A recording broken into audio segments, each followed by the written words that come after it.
বলকে ওয়ালা তাতরুকুন্না সালাতান মাকতুবাতান মুতাআম্মিদা। হে আমার প্রিয় স্বামী, কখনো 5 ওয়াক্ত নামাজ ইচ্ছাকৃতভাবে ছেড়ে দিও না। ফরজ নামাজ কখনো ইচ্ছাকৃতভাবে ছেড়ে দিও না।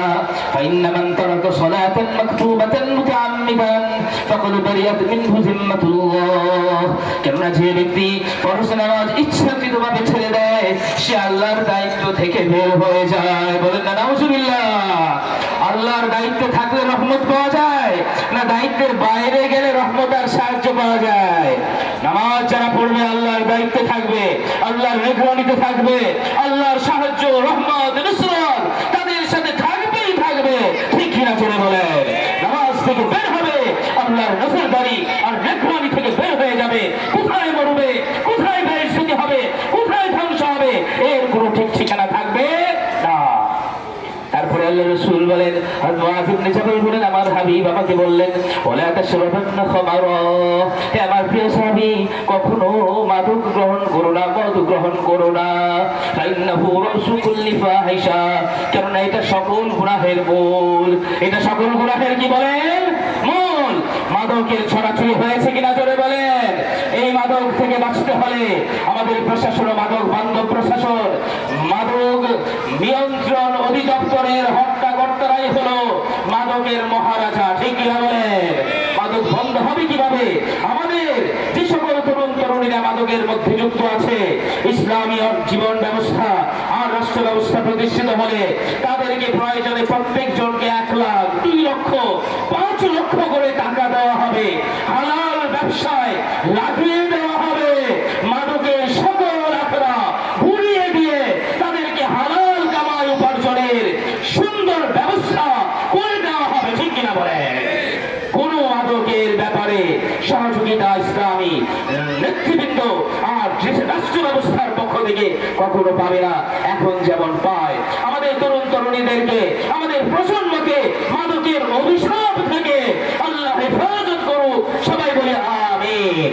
আমার প্রিয় ভাইরা, তারপরে আল্লাহ রাসূল বলেন, ওয়াইয়াকা ওয়াল মাসিয়া। তুমি গুনাহ থেকে বেঁচে থাকো হে আমার প্রিয় সাহাবী। ফাইন্না বিল মাসিয়াতি হাল্লা সাখতুল্লাহ। কারণ যে ব্যক্তি গুনাহ করবে, আল্লাহ তাআলার নাফরমানি করবে, আল্লাহ তাআলার কথার অবাধ্যতা করবে, আল্লাহ তাআলার গজব তার উপর যে কোনো সময় আপতিত হয়ে যেতে পারে, পড়তে পারে।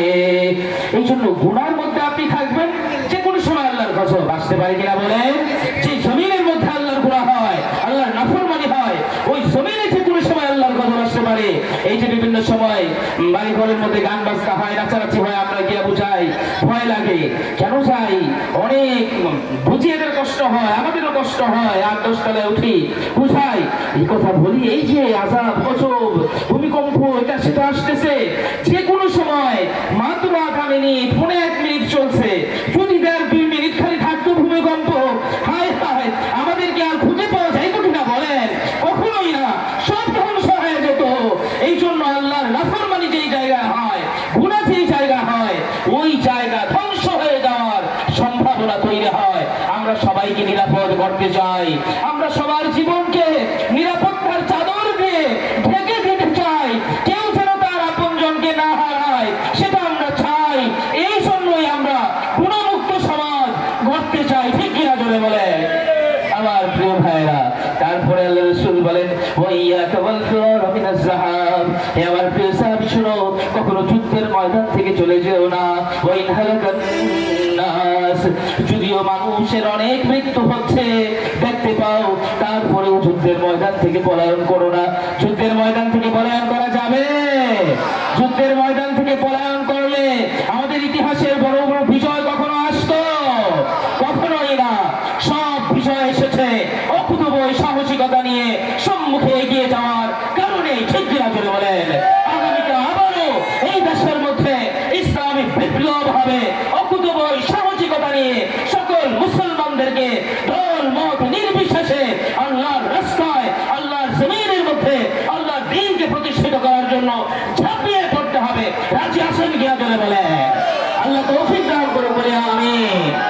আমার প্রিয় ভাইরা, আল্লাহ রাসূল বললেন, প্রিয় সাহাবী, যুদ্ধের ময়দান থেকে পলায়ন করো না। তারপরে বলেন, হে আমার প্রিয় সাহাবী, ওয়ানফিকা আলা আয়ালিকা মিন তুলিক, তোমার যতটুকু সাধ্য আছে তোমার পরিবারের উপর তুমি খরচ করো। বেশি কিপটামি পরিবারের সাথে করা যাবে না। বাইরে গিয়ে বন্ধু বান্ধবের সাথে আর কি মৌজ মস্তি চালায় না, কোনো অভাব নাই, কোনো কিছু নাই, আকাম কুকামে এবং নানান রকমের অপকর্মে বিশাল খরচ।